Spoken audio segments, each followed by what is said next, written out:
You got to act, and you've got to be willing to fail. You've got to be willing to crash and burn. Most people never pick up the phone and call. Most people never ask, and that's what separates sometimes the people that do things from the people that just dream about them. You got to act. I've never found anybody that didn't want to help me if I asked them for help. I called up Bill Hewlett when I was 12 years old, and he lived in Palo Alto. His number was still in the phone book, and he answered the phone himself. He said, yes? He said, hi, I'm Steve Jobs. I'm 12 years old. I'm a student in high school, and I want to build a frequency counter. And I was wondering if you had any spare parts I could have. And he laughed, and he gave me the spare parts to build this frequency counter, and he gave me a job that summer in Hewlett-Packard, and I was in heaven. And I've never found anyone who said no or hung up the phone when I called. I just asked.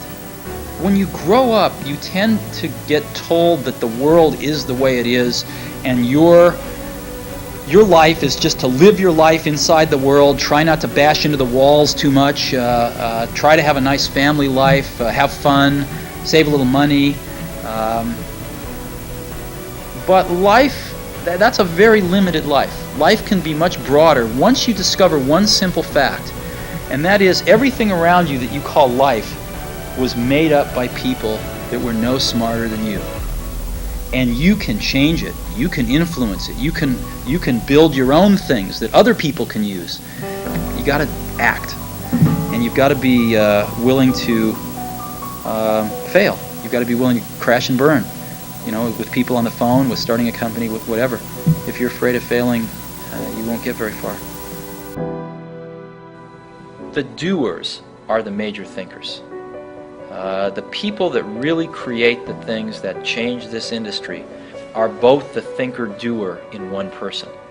And if we really go back and we examine, did Leonardo have a guy off to the side that was thinking 5 years out in the future what he would paint or the technology he would use to paint it? Of course not.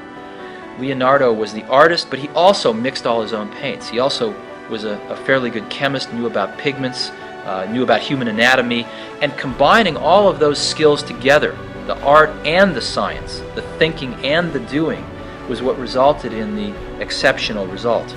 And there is no difference in our industry. The people that have really made the contributions have been the thinkers and the doers. It's very easy to take credit for the thinking. The doing is more concrete, but it's very easy for somebody to say, oh, I thought of this 3 years ago. But usually when you dig a little deeper, you find that the people that really did it were also the people that really worked through the hard intellectual problems as well.